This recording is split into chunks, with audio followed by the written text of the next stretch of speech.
now the serpent was more subtle than any beast of the field which the Lord God had made. And he said unto the woman, Yea, hath God said, Ye shall not eat of every tree of the garden? And the woman said unto the serpent, We may eat of the fruit of the trees of the garden. But of the fruit of the tree which is in the midst of the garden, God hath said, Ye shall not eat of it, neither shall ye touch it, lest ye die. And the serpent said unto the woman, Ye shall not surely die, for God doth know that in the day ye eat thereof, then your eyes shall be opened, and ye shall be as gods, knowing good and evil.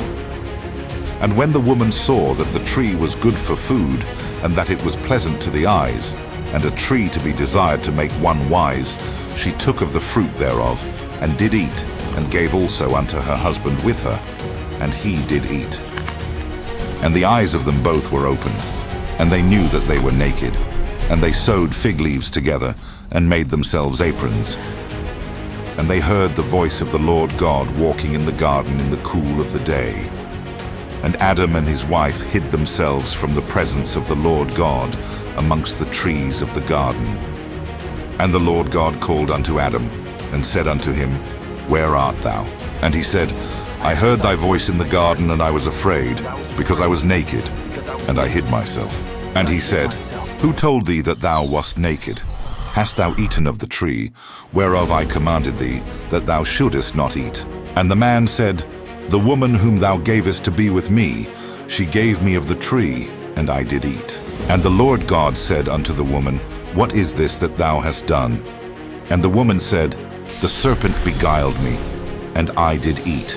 And the Lord God said unto the serpent, Because thou hast done this, thou art cursed above all cattle, and above every beast of the field.